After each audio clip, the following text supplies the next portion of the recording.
A graça e a paz do Senhor Jesus.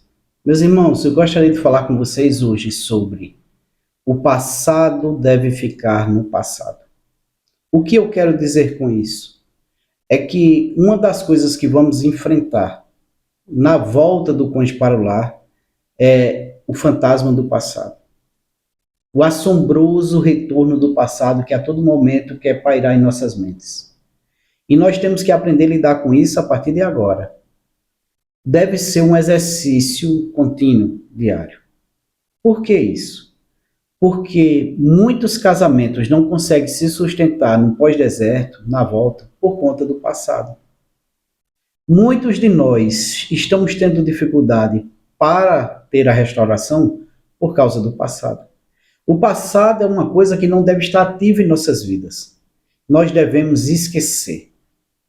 O passado só nos serve para mostrar onde nós não devemos errar novamente, mas não ser uma constante em nossas vidas. Certa vez, alguém comentou o seguinte sobre a carta de perdão. A carta de perdão não é legal, porque você vai fazer com que seu cônjuge leia e lembre dos erros que você cometeu no passado e fica aborrecido. Negativo. Quem diz isso não consegue entender nem a espiritualidade, nem a questão da psique humana.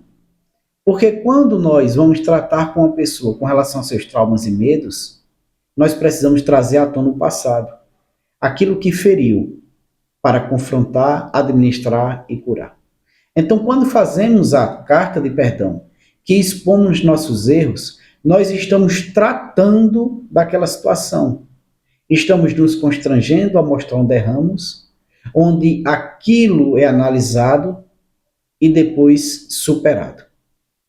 Então, daí para frente, deixamos aquilo no passado. Assim como aprendemos também que devemos deixar no passado os erros do nosso cônjuge. Foi perdoado? Joga no passado, no mar do esquecimento.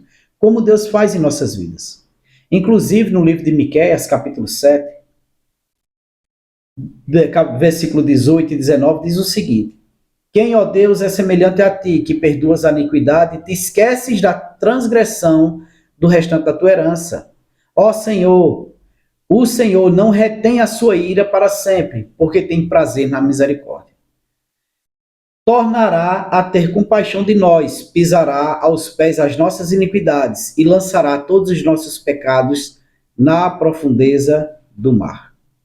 Deus, uma vez em que a gente se arrepende e se entrega a Deus, ele pega todos os nossos passados, todas as nossas iniquidades, pisa, né, aos pés a iniquidade e joga no mar do esquecimento, nas profundezas do mar, onde lá deve ficar o nosso passado.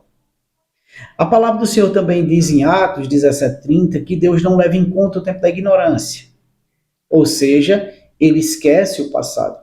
Portanto, que todo homem se arrependa. A mesma coisa devemos nós fazer.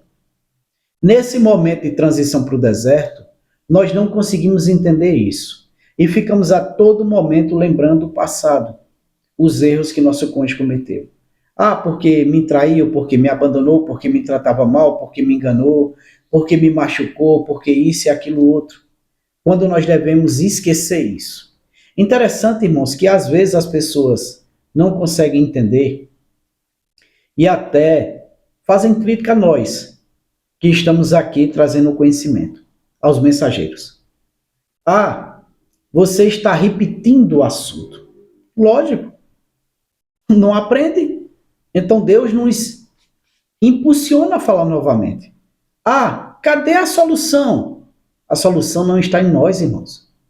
A solução está em vocês. Nem Deus vai te dar a solução, a menos que tu entenda por que tu precisa da solução. Nem Deus vai fazer um milagre na tua vida, a menos que tu entenda por que tu precisa do milagre. Porque estamos acostumados a tratar Deus como empregado, quando nós dizemos, Senhor, eu quero isso, e Deus que se vire para nos dar. Mas quando se trata de deserto, devemos entender que é necessário uma transformação em nossas vidas. Devemos passar pelo processo de transformação, de renovação, de reciclagem das nossas vidas. E uma das coisas que atrapalham a nossa vida e a nossa restauração é exatamente isso. O vivermos o passado no presente, deslocando ele de seu lugar de origem. Tiramos o passado do passado, colocamos no presente, já com a projeção dele estar presente em nosso futuro. Vira um paradoxo. Não pode ser assim. As leis da física diz que nós não podemos ir ao passado porque iríamos encontrar com nós mesmos e haveria um conflito. Essa teoria se aplica na nossa espiritualidade. Se nós pegarmos o passado e trazermos para o nosso presente, vai haver um conflito. E nós não vamos conseguir ter um futuro. Porque cada tempo tem que estar no seu tempo. Então, o perdão serve para isso. Para você pegar aquelas mágoas e jogar no mar do esquecimento. Se você está caminhando no deserto, rumo à terra prometida, ao seu casamento restaurado, à sua família, você tem que entender que aquilo que aconteceu no passado tem que ser lançado fora. Ah, mas se eu fizer isso, meu cônjuge pode ficar mal acostumado e estar sempre ali, em cima, me machucando. Então você não perdoou e você não ousou confiar em Deus. Você não teve coragem de confiar em Deus, porque quando confiamos em Deus, nós sabemos que tudo o que acontecer vai ser para o bem de nós que amamos a Deus. Segundo as Escrituras dizem, que Deus usa todas as coisas para o bem daqueles que o amam, segundo o seu propósito. Quando nós confiamos em Deus e perdoamos a pessoa, nós rasgamos a promissória, jogamos fora e damos uma chance para começar novamente. E nós vemos que isso é uma coisa real. Nós vemos as pessoas falando isso. Eu acompanho mulheres e homens que voltaram para casa e estão no pós-deserto. E eles sempre têm a mesma queixa. Meu cônjuge fala muito do passado. Meu cônjuge não conseguiu me perdoar. Meu cônjuge fica remoendo coisas do passado, sempre me lembrando. E eu tenho medo do meu cônjuge não ter mudado e a gente voltar a sofrer como voltou antes. Porque o cônjuge que ficou não conseguiu se libertar do passado. E faz com que o comportamento dele continue presente. E o cônjuge que voltou tem medo do passado porque vê nesse cônjuge que esperou e orou por ele que não houve mudança. Então acaba tendo um rompimento novamente. O que precisamos entender é que uma vez em que a gente muda e seja transformado, e a gente muda a nossa postura por completo, quando o cônjuge que foi embora, o apartado, volta, ele vai ter um referencial, um balizador, um norte para seguir. Ele vai olhar para mim e para você, vai ver nossa mudança e vai começar a querer se alinhar conosco. É natural que isso aconteça. Isso é espiritual, é um movimento espiritual ao nosso favor. Deus faz assim. Porém, se a pessoa volta e nós continuamos com velhas práticas, ciúme, rixoso, mal-humorado e tantas outras coisas, o que é que vai acontecer? Aquela situação que já foi quebrada, que voltou a ser reconstruída, que ainda está fragilizada, fissurada pela falta de confiança, pelo medo, pela angústia, pela falta de perdão e tantas outras coisas, ela não vai suportar a pressão e vai quebrar novamente. É isso que nós precisamos entender. Nós precisamos ter uma mudança de postura. Nós precisamos ter uma mudança de entendimento. E nós precisamos falar sobre esse assunto para que a gente possa entender a dimensão do trabalho que precisamos fazer, do trabalho que tem que ser feito em nossas vidas.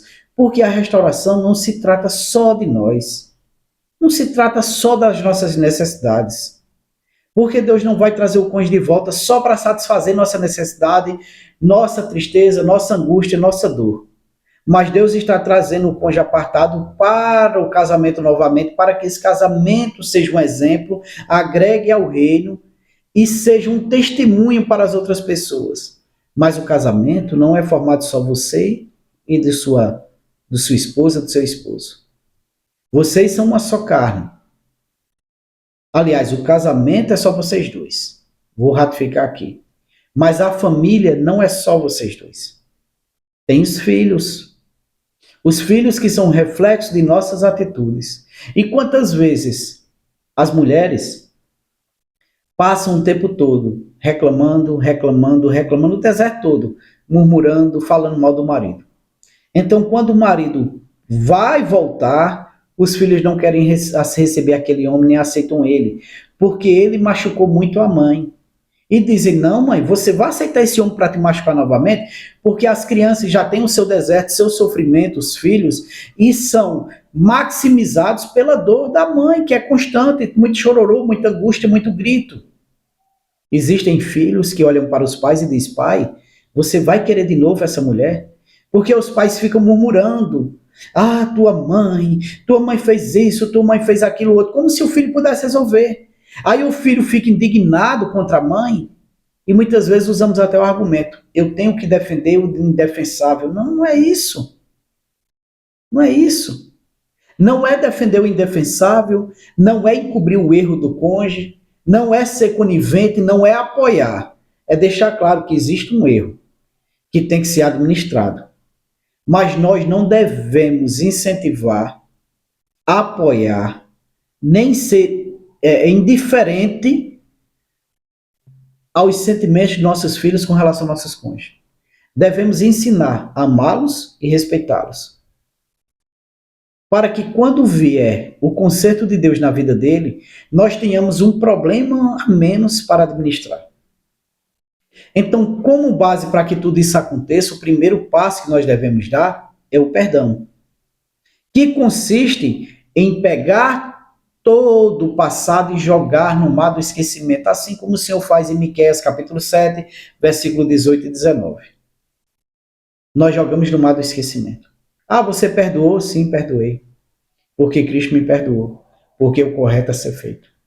Quando nós tivermos essa postura, nós já estaremos caminhando a passos largos para a restauração.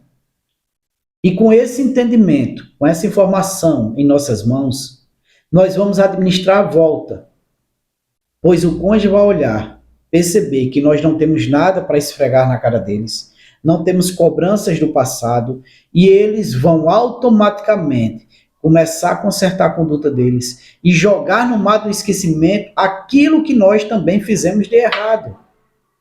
Pois é uma reação mútua. Lá vem o cara da pamonha. É uma resposta mútua, que um coopera com o outro. É uma resposta baseado, certo? Na lei pura do amor. Nós fazemos e acabamos recebendo de volta. Não fazemos com propósito de troca, mas é uma resposta natural a isso. Amém? Que possamos aplicar isso ao nosso coração. Que o Senhor conceda o desejo do teu coração, em nome de Jesus.